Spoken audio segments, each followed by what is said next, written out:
Kottarakkara saint Gregorios college ഒരു തെമ്മാടിക്കുഴിയായോ?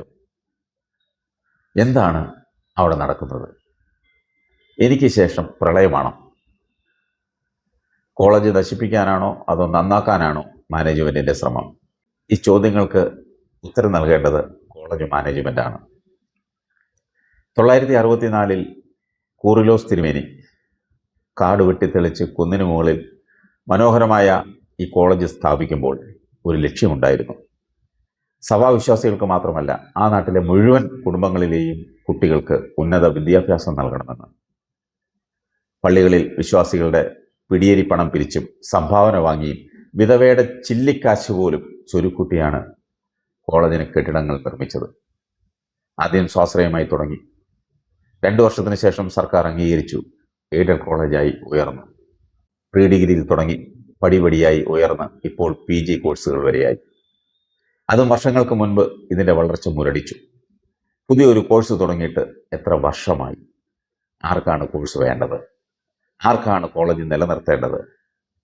എങ്ങനെയും ഇത് അടച്ചുകൂട്ടി അവസാന ചാറും ഊറ്റിക്കുടിച്ച് ചണ്ടി വലിച്ചെറിയാനുള്ള ഉദ്ദേശത്തിലാണ് ഇതിൻ്റെ നടത്തിപ്പുകാർ. അങ്ങനെ തോന്നുന്നു. മാത്യൂസ് തിരുമേനിയുടെ വിൽപ്പത്രത്തിൽ എഴുതിയിരിക്കുന്നത് പോലെ ഒരു ട്രസ്റ്റ് ഉണ്ടാക്കി അദ്ദേഹം സ്ഥാപിച്ച വിദ്യാഭ്യാസ സ്ഥാപനങ്ങൾ അതിൻ്റെ കീഴിലാക്കി പ്രവർത്തിപ്പിക്കണമെന്ന് പറഞ്ഞിട്ട് അതിനെ അട്ടിമറിച്ച് കിട്ടുന്നത് അടിച്ചു മാറ്റാൻ കഴുകൻ്റെ കണ്ണ് പോലെ നോക്കിയിരിക്കുന്നവരെ ആദ്യം അടിച്ചു പുറത്താക്കണം. ഞാൻ പറഞ്ഞു വന്നത്, പ്രഗത്ഭരും പ്രതിഭാശാലികളും അറിവ് നേടിയ ഒരു കരിക്കുലമാണ് കൊട്ടാരക്കര സെന്റ് ഗ്രിഗോറിയസ് കോളേജ്. ഇപ്പോഴത്തെ ഈ നിലയിൽ ഈ കോളേജിനെ കാണുമ്പോഴും കേൾക്കുമ്പോഴും സഹതാപമാണ് തോന്നുന്നത്. ഇപ്പോൾ ആ കോളേജിൽ എന്ത് തെമ്മാടിത്തരവും ഗുണ്ടാ വിളയാട്ടങ്ങളും നടത്താമെന്ന സ്ഥിതിയായി.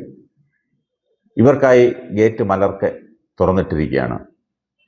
കഴിഞ്ഞ ആഴ്ച സമൂഹത്തെ ഞെട്ടിക്കുന്ന അക്രമവും ഗുണ്ടാ വിളയാട്ടവുമല്ലേ കോളേജ് ക്യാമ്പസിനുള്ളിൽ നടന്നത്. പുറത്തു നിന്നും ആളുകൾ കാറിൽ ക്യാമ്പസിനുള്ളിൽ കയറി വന്നാണ് വിദ്യാർത്ഥികളെ ആക്രമിച്ചത്. കാറിൽ മാത്രമല്ല, ബൈക്കുകളിലും. മാനേജ്മെന്റ് ഒത്താശ ചെയ്തു കൊടുത്തു. മണ്ണുണ്ണനായ പ്രിൻസിപ്പൽ ഇൻചാർജിന് ഇതിൽ കൂടുതൽ എന്ത് ചെയ്യാൻ? സമൂഹ മാധ്യമങ്ങളിൽ വൈറലായ കോളേജിനുള്ളിലെ ഗുണ്ട വിളയാട്ടത്തിന്റെ ദൃശ്യങ്ങൾ ലോകം മുഴുവനുമുള്ള പൂർവ്വ വിദ്യാർത്ഥികൾ കണ്ടു. ഇത്രയും അക്രമങ്ങൾ ഉണ്ടായിട്ടും പോലീസിൽ വിവരം അറിയിക്കാനോ ഒരു കേസ് കൊടുക്കാനോ ഒരു വെള്ള പേപ്പറിൽ ഒരു പരാതി എഴുതി കൊടുക്കാനോ ഇവന്മാരെ നിയമത്തിന് മുന്നിൽ കൊണ്ടുവരാനോ ഈ മണ്ണുണ്ണൻ മേധാവിക്കോ മാനേജ്മെന്റിനോ കഴിഞ്ഞിട്ടില്ല ഇതുവരെ, ഈ നിമിഷം വരെ. ആ ഗുണ്ടകളൊക്കെ തന്നെ ഇപ്പോഴും വെല്ലുവിളിയുമായി കോളേജിന്റെ പരിസരത്ത് തന്നെയുണ്ട്. ഇവിടെ മാനേജരായി എല്ലാ ദിവസവും കോട്ടിട്ട ജഡ്ജി വരും. പെട്ടെന്ന് ആരെങ്കിലും കണ്ടാൽ തിരുമേനിയാണെന്ന് തോന്നിപ്പോകും. വാ തുറന്ന് സംസാരിച്ചാൽ തേനും പാലും ഒഴുകും. അദ്ദേഹത്തിന് കൂടുതൽ ഇഷ്ടം ലില്ലിപ്പൂക്കളോടാണ്. ഇവരെയൊക്കെയാ കോളേജ് നടത്താൻ ഏൽപ്പിച്ചിരിക്കുന്നത്. ഇവരൊക്കെയാ കോളേജ് നടത്തിക്കൊണ്ട് പോകുന്നത്. ഇന്നലെ ഒരു നാടകം അവിടെ അരങ്ങേറി. PTA meeting. ആ PTA മീറ്റിംഗ് വിളിച്ചുകൂട്ടി ഈ പ്രശ്നം ചർച്ച ചെയ്തു. അധ്യാപകരാണോ അടിയുണ്ടാക്കിയത് അതോ രക്ഷകർത്താക്കളോ? അവിടെ ഒന്നുമില്ലെങ്കിലും കോളേജ് യൂണിയൻ ഭാരവാഹികളെങ്കിലും ഈ യോഗത്തിൽ വിളിച്ചു വരുത്തി അവരുടെ അഭിപ്രായം തേടണമായിരുന്നു. ഒടുവിൽ കോളേജിൽ രാഷ്ട്രീയം നിരോധിക്കണമെന്ന ആവശ്യം കൊണ്ടുവന്നു. ഒടുവിൽ ഒന്നുമാകാതെ പിരിഞ്ഞു.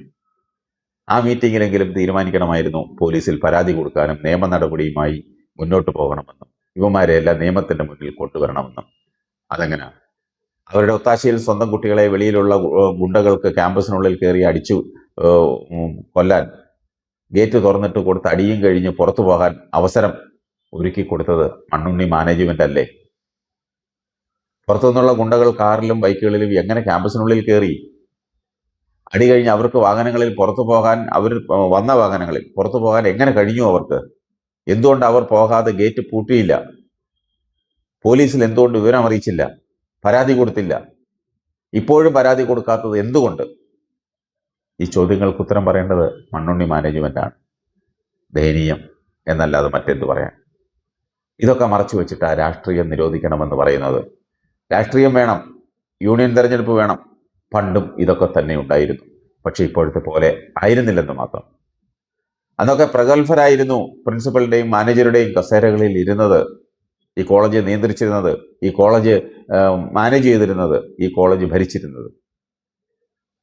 നിങ്ങളുള്ള കുട്ടികളെ കൂടി പറഞ്ഞു വിട്ടിട്ട് ഇത് വല്ല അനാഥാലയവുമാക്കിയാൽ എങ്ങനെയെങ്കിലും വീടില്ലാത്തവരും നിർധനരായ ആളുകൾക്കൊക്കെ ഒരു ഗുണമായേനെ. അലഞ്ഞു തിരിഞ്ഞ് നടക്കുന്നവർക്കൊരു ഒരു ഷെൽട്ടറായേനെ.